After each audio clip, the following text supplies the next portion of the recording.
These days, the telephone man's truck is not far behind the building contractor. It used to be that the remoteness of a house was measured by its distance from neighbors. Now, the telephone brings nearness to any home site. The dwelling without a phone is cut off from the world, regardless of its closeness to other buildings. This worker is bringing magic to the home, but he goes about his task without a magician's flourishes. His quietness and efficiency testimony enough of his competence.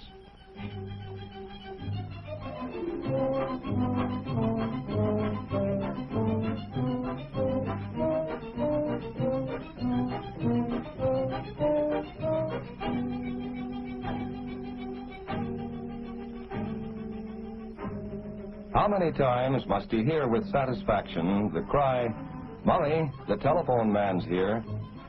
The installation is a big event in the life of the family. Soon they will be in touch again. The installer is prepared to supply any type or color of telephone and to put it in any location desired by the user.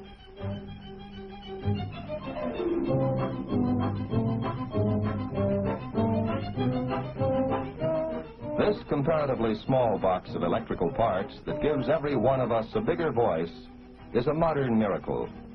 No matter how many are in use, each set must be adjusted so that we can be reached on one number out of millions listed. One wire to carry a voice from this house to any telephone outside. Another wire to carry any other voice into this house. Another wire to ring only this bell. Now you're in the book. To make this possible, these men by the thousands in fleets of trucks are constantly being dispatched from service centers out over the vast web of wires and cables that tie together the millions of telephones and switchboards to be constructed, maintained, and repaired. They claim a telephone can go wherever a man can. Oftentimes, telephone lines stretching over uninhabited expanses are the only signs that human beings have conquered this continent. New routes have also been pioneered to bypass cities so that essential nationwide communications can be maintained in case of disaster. Whole forests of trees are needed for telephone poles that are then returned to the earth in a new pattern over the landscape. Billions of dollars worth of raw materials, parts, and services are needed from other companies.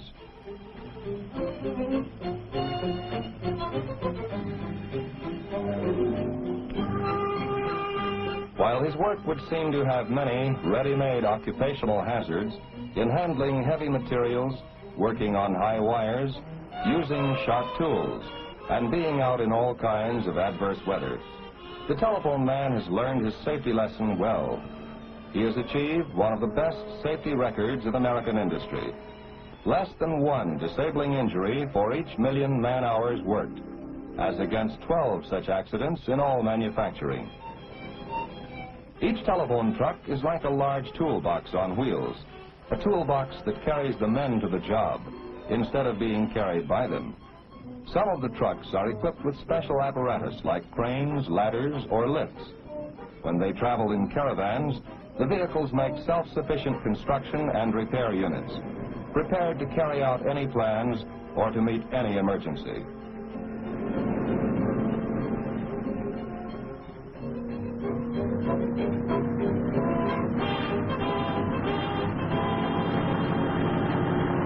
The work of the construction crew begins with digging. The giant hole digger pierces the hard ground to punch out the pattern for a new community. This is a great improvement over hand-digging post holes, but minds and hands and eyes have to lay out the sites, and minds, hands, and eyes must execute the designs of engineers, engineering aides, and draftsmen.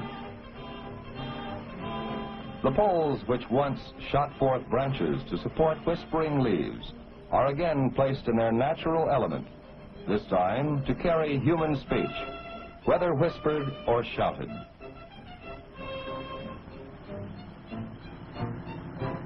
200 million miles of wire connect you with every other telephonic receiving point in the United States. The plastic sheath of each cable may contain as many as 2,000 pairs of wires, the talking paths for 2,000 conversations. Teamwork takes over as the man at the reel lets out the cable.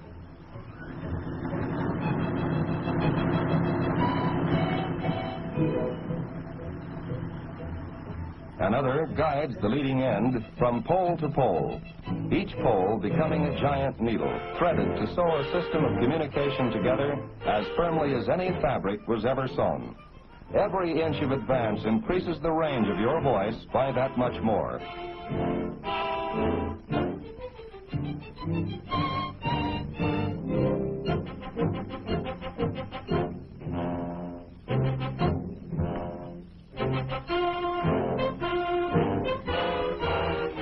The familiar man in the tent is splicing. This can carry the cable to endless lengths. It is both the typical skill of the telephone man and a specialized full-time job.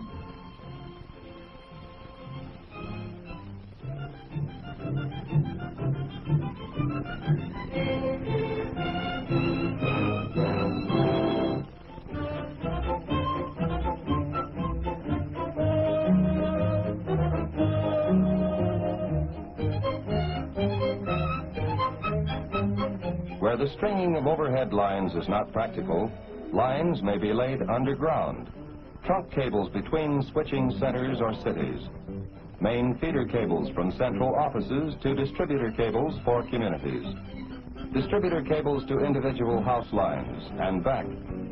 The cable splicers are truly men at work. Molten lead may have been used in medieval times by man against man to repulse the attackers of besieged castles.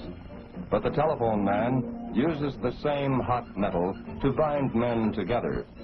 The splice must be like the mended broken bone, better than the original continuous article, not do-it-yourself work.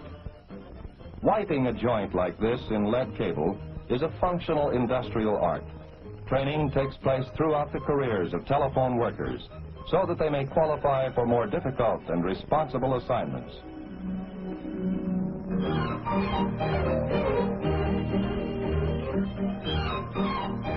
The telephone booth is probably the smallest theater in the world. Installed and serviced like any telephone anywhere, it may be the scene of life and death dramas or comedies of errors. For lack of it, one may stand and wait for hours, walk miles, or lose an automobile or a wife. The roadside phone booth is a haven of refuge by day, a landlocked lighthouse by night, a link with others at the end of the line, or from a disabled car on the superhighway. In a fast-moving world, the lineman may work under difficult conditions to put this convenience where it will do you the most good. The telephone man's job is to see that signals can be sent and received over all communications facilities. Regular calls, plus radio and television shows, can be picked up from the most remote points.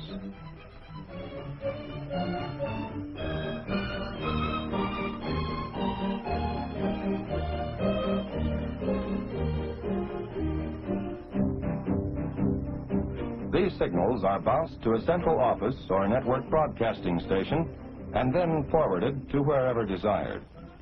Microwave facilities are used for telephone calls up to 3,000 at once and for network television programs.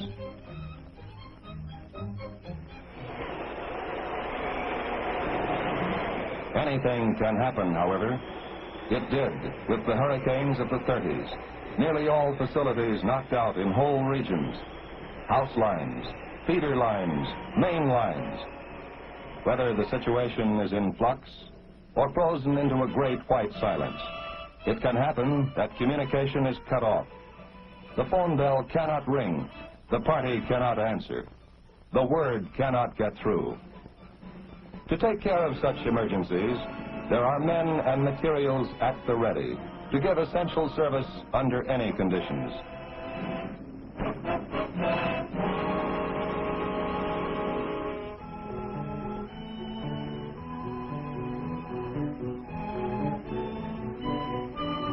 This is Operation Showdown. But because of routine work beforehand, standardizing parts, procedures, personal abilities, men of the repair crews, armed to the teeth with tools of peace, can be mobilized as fast as they can be reached. The men of the lines are on 24-hour call. Come back from vacation. Drop what you're doing and get here fast. Bring new poles, new cross pieces. Bring more cable, more men, more trucks. Put it all back together again. Forget private affairs until the common danger is overcome. And it is done. The pattern of living is restored.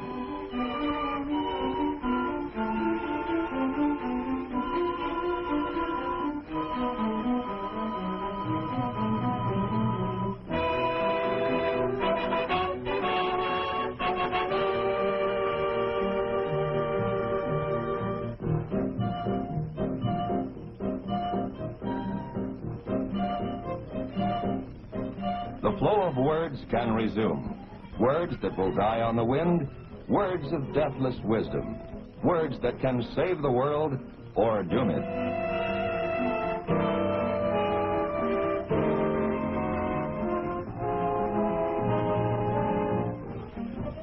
There is seldom a ceremony to honor most telephone workers. They would tell you whatever they do is in the line of duty. A lineman, a man at the microwave relay station, a man who spins out the cable, a splicer, an installer. These American workers are proud of their part in keeping the lines open as members of the Communications Workers of America, AFL-CIO, Americans at Work for You.